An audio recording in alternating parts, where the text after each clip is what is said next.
Before the middle of the 20th century, China had almost no modern industry. Today, manufacturing plants spread out throughout the country.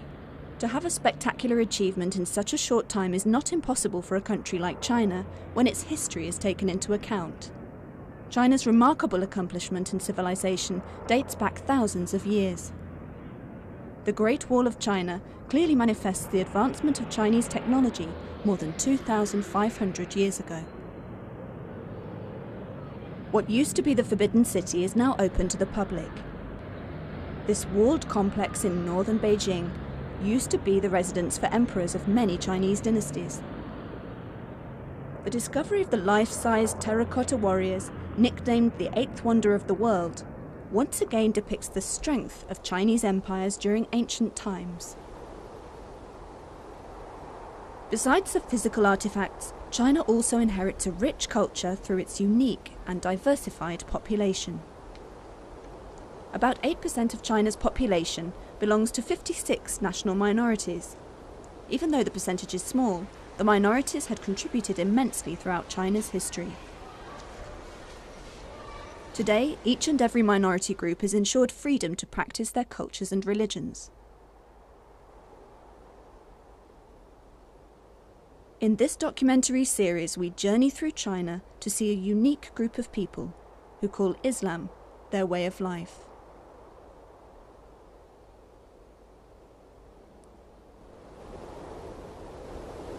Islam is not new to China. According to historical records, the Chinese began to learn and accept Islam as early as 13 centuries ago. Today, over 20 million Muslims from various ethnic groups live peacefully among the 1.2 billion population. Other than the daily religious obligations, the Muslims are also free to conduct economic, educational and cultural activities that are in accordance with Islam.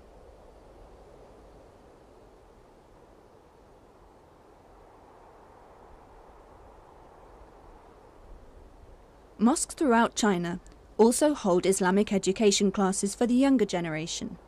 Muslims believe only through these classes will Islam remain strong in China.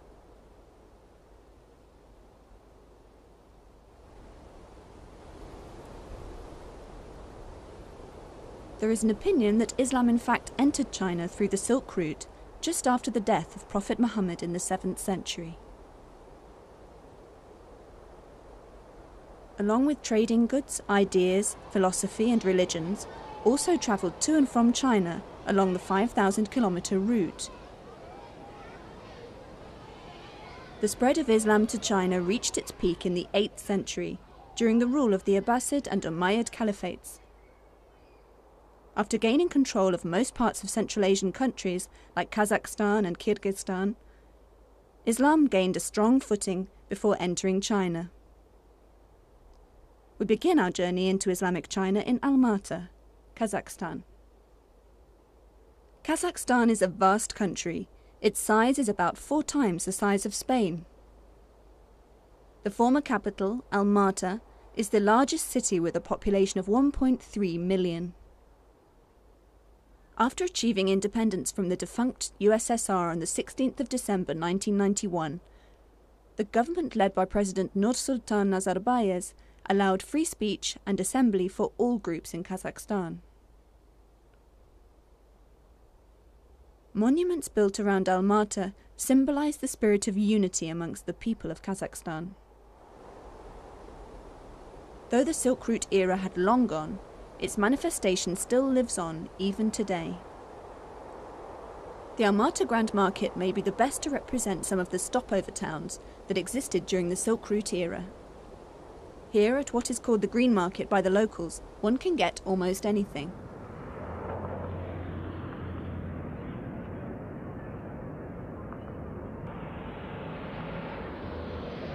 Islam is the official religion in Kazakhstan. After the fall of the communist regime in 1991, mosques that were once neglected began to function as they used to many decades ago. Muslims who suffered during the former regime began to fill the mosques again for worshipping. But for many, going to a mosque may be a completely new experience. The country's independence has given these people a new hope to practice Islam in its entirety. They firmly believe that only through Islam can their bright future be ensured.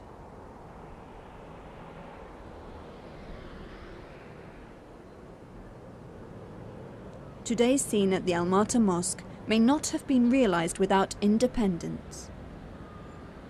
During communist rule, Muslims were forbidden to practice Islam openly. Mosques were closed and schools were not allowed to include Islamic teachings in the syllabus.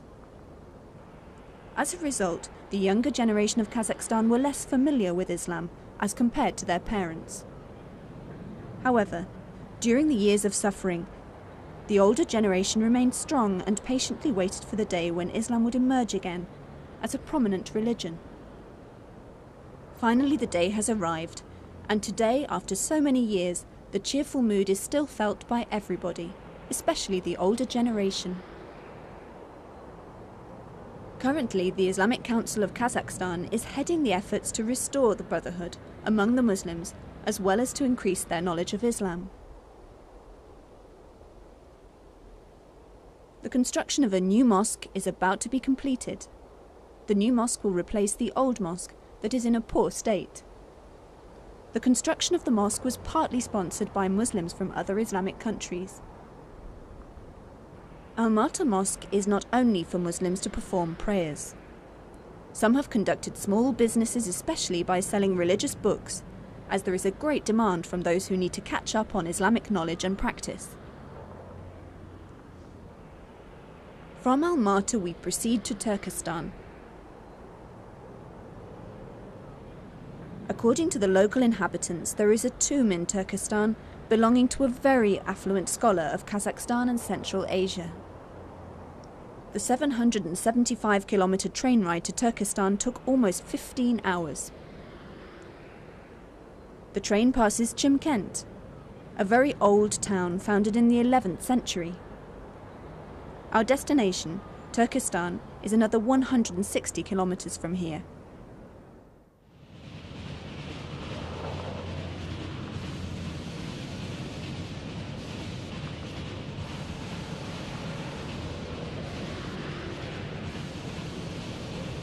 Founded in the 10th century, Turkestan is the largest town in South Kazakhstan. Before the 16th century, Turkestan was known as Yarsi. During the era of the Silk Road, Turkestan was one of the popular stopover points for traders.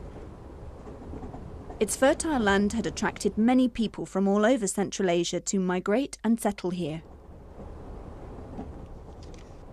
During the 12th century, Muslims of Central Asia began to come to Turkestan to visit the memorial of Sheikh Ahmad Yasavi, a famous scholar of that time.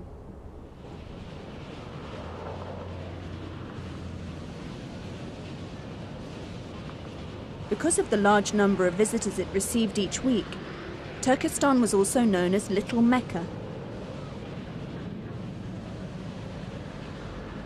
The Sheikh Ahmad Yasavi Memorial was built in 1399 by Amir Timur, a famous Central Asian leader. Sheikh Ahmad Yasavi was born in Sayram, Kazakhstan. He was orphaned at the tender age of 7. His aunt then brought him to Turkestan to study under Arslan Bab, a well-known scholar. When Arslan Bab passed away, Yasavi went to Bukhara, Uzbekistan. The dome of this memorial is the largest in Central Asia. It has a diameter of 18 meters, a circumference of 57 meters, and a height of 37 meters. The building has 35 rooms and still stands majestic even after 1600 years. Beside Yasavi's tomb, people come here to see this 2-ton pot. It was cast with 7 types of metals, including silver and brass. The surface is decorated with the calligraphy of Abdulaziz Sharafuddin at-Tabrizi, with the inscription, "Whomever is devoted to Allah, he will enter paradise." In the beginning, the pot was used to keep 3,000 litres of water for visitors' convenience. Sheikh Ahmad Yasavi is also influential amongst the Turks living in Central Asia. Thus, it is not surprising to learn that a rich Turkish citizen had donated $16.5 million recently towards the restoration works. There are about 100 local and Turkish craftsmen working daily on the project to ensure it is completed on time. For 65-year-old Yüksel Yegin, he has never tired with the meticulous job he had been given.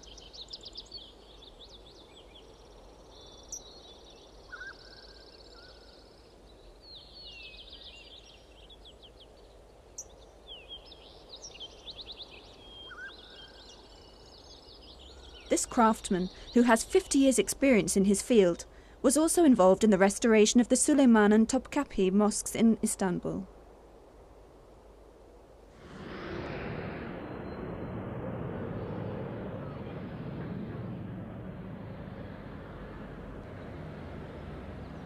We then continue our journey to Otrar, another famous town of the 12th century.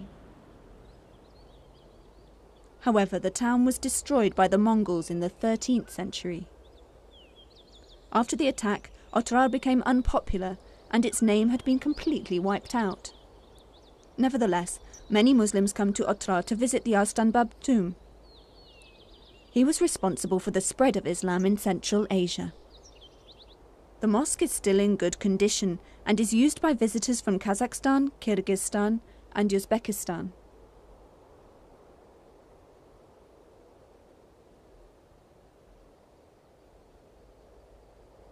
These are the two original pillars of the mosque. According to experts, the carving on the wooden pillars are proof that it was built in the 14th century during Amir Timur's reign. Arslanbab, or the mighty lion in local dialect, had changed them and popularized the Arabic language and the Islamic culture.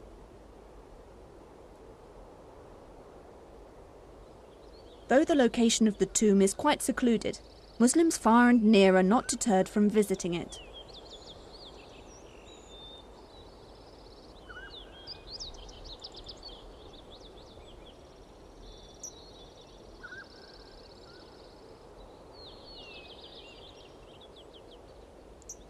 The Arslanbab mausoleum will continue to be the symbol of the past Islamic struggle in Central Asia. The ruins of Otrar town are the symbol of the legendary Kazakh community. In the beginning, the Kazakh community consisted of several nomadic groups. They eventually settled in Otrar more than 2,000 years ago. It was the first town in Central Asia that had a systematic social, economic, cultural and religious system. They invented the irrigation system and thus developed the agriculture sector. In Otrar, currency was widely used in business as compared to the barter trade system used elsewhere. Its popularity was envied by many. As a result, it was attacked several times by foreign forces. Fortunately, all the attacks were thwarted because Otrar had the strongest defence system in Central Asia at that time. Fortresses were built to prevent enemies from invading the town. Unfortunately, in the 13th century, it fell to the Mongols led by Genghis Khan. Ibrahim Atta was also a well-known scholar in Seyram. He taught his sons Ahmad Yasavi and Sadir Khoja the basic teachings of Islam.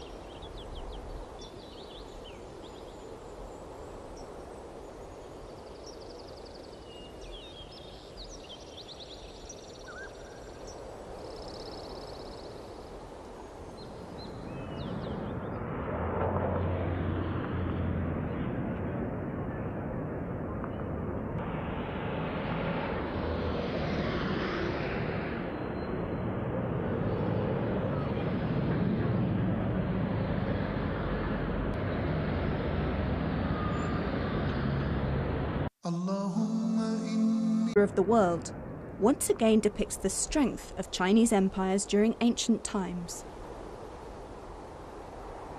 Besides the physical artifacts, China also inherits a rich culture through its unique and diversified population. About 8% of China's population belongs to 56 national minorities. Even though the percentage is small, the minorities had contributed immensely throughout China's history. Today, each and every minority group is ensured. China's remarkable accomplishment in civilization dates back thousands of years. The Great Wall of China clearly manifests the advancement of Chinese technology more than 2,500 years ago. What used to be the Forbidden City is now open to the public. This walled complex in northern Beijing used to be the residence for emperors of many Chinese dynasties. The discovery of the life-size terracotta warriors, nicknamed the Eighth Wonder,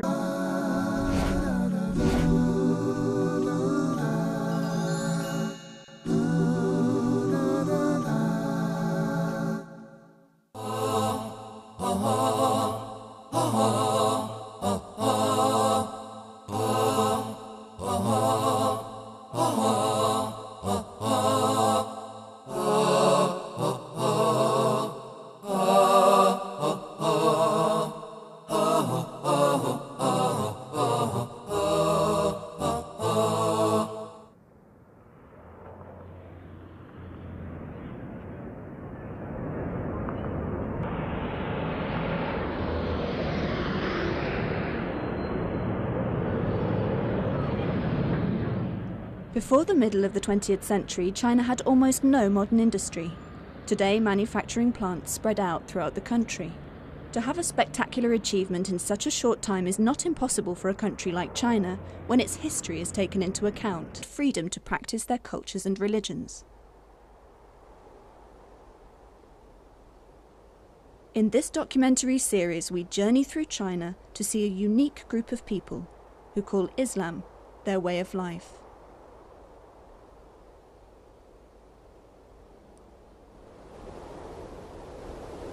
Islam is not new to China. According to historical records, the Chinese began to learn and accept Islam as early as 13 centuries ago.